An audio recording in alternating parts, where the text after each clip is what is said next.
Assalamualaikum warahmatullahi wabarakatuh. Perkenalkan, nama saya Ali Fajar Rimbawan. Pada kesempatan kali ini, saya akan membahas tentang mapping recharge from space roadmap to meeting the Grand Challenge. Latar belakang. Pemetaan dari luar angkasa mempunyai bidang flux yang berperan penting terhadap 1. Menghubungkan permukaan dan sistem hidrologi bawah permukaan. 2. Mengendalikan biogeokimia sistem terestrial. Dan 3. Menentukan lanjutan pengambilan sumber dari akuifer. Pemantauan jangka panjang serta spasial eksplisit aliran pengisian kembali telah menjadi tujuan yang saat ini sulit dimengerti. Kemungkinan jarak jauh yang ditularkan melalui ruang angkasa dan ruang udara dalam teknik penginderaan dan interpretasi data yang mungkin mengatasi tantangan besar pemetaan isi ulang secara luas. Pendekatan tersebut mengandalkan penginderaan jauh gelombang mikro untuk mengukur keadaan permukaan tanah di hadapan atmosfer dan tutupan oleh vegetasi yang menipiskan serta mengganggu sinyal saat bergerak dari permukaan ke sensor.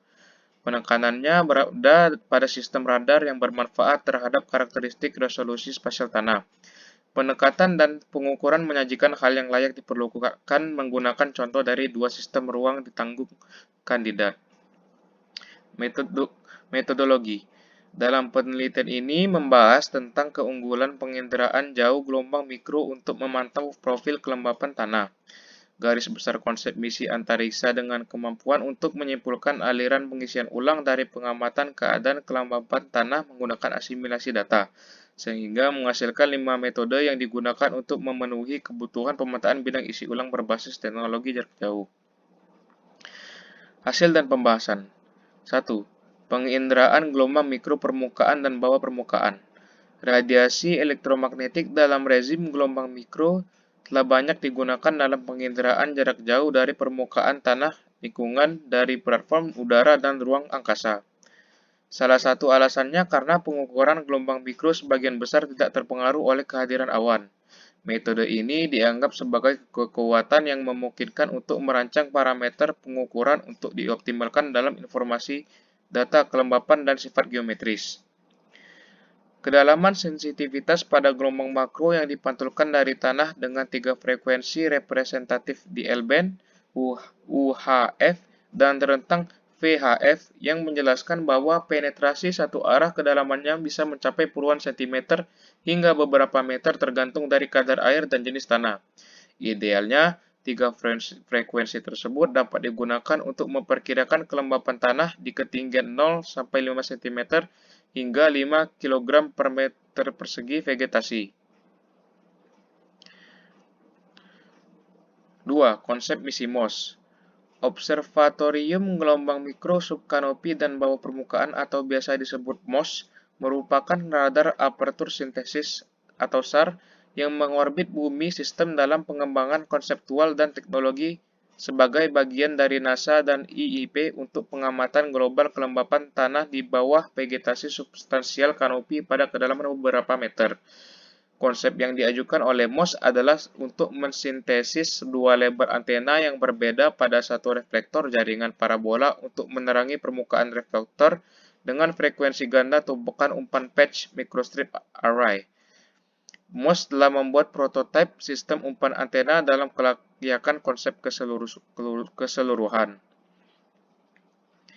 3. Konsep misi Hydros.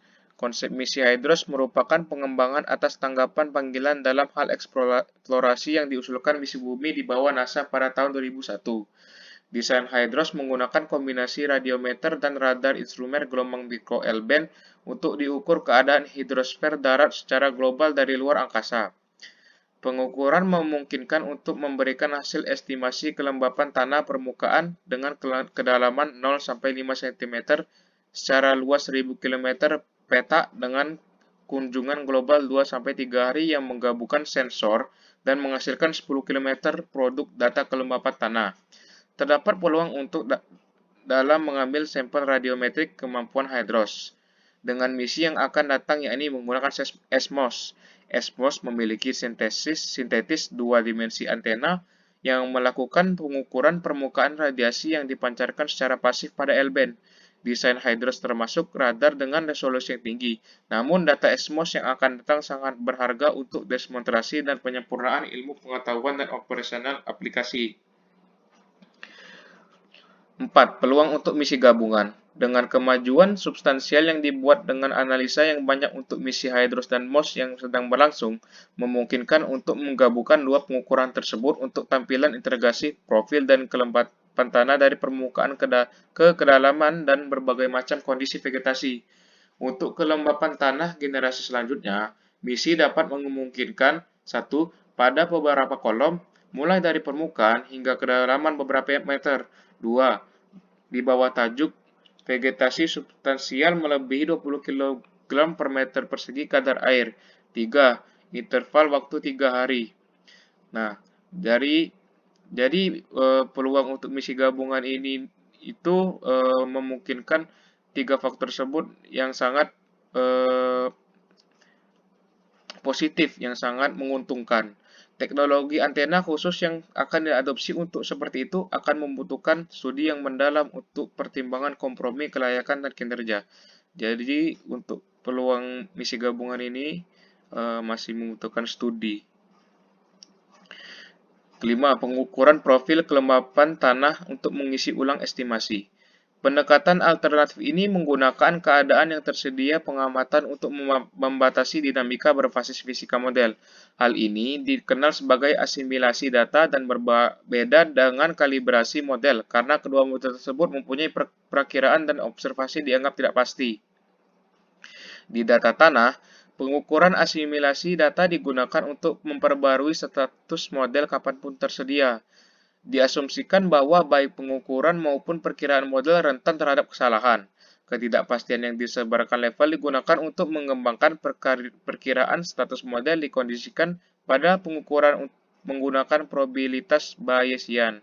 Pengukuran kondisi kelembapan tanah tipe MOS sampai perkiraan flux isi ulang yang menyebar pada kedalaman di kolom tanah dengan kerangka kerja yang sangat berguna untuk melakukan trade-off pada akurasi pengukuran, revisit, dan instrumen lainnya parameter misi.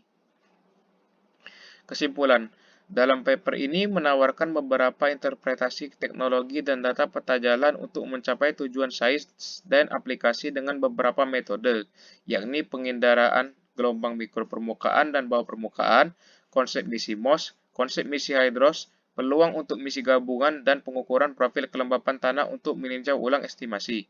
Tujuan tersebut adalah memungkinkan pengukuran yang lebih langsung dari faktor-faktor yang memungkinkan pemetaan bidang pengisian ulang dan penguapan di atas lanskap terestrial.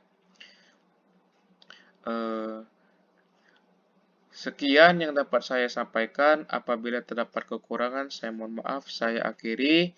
Wabillahi taufik wal hidayah. Wassalamualaikum warahmatullahi wabarakatuh.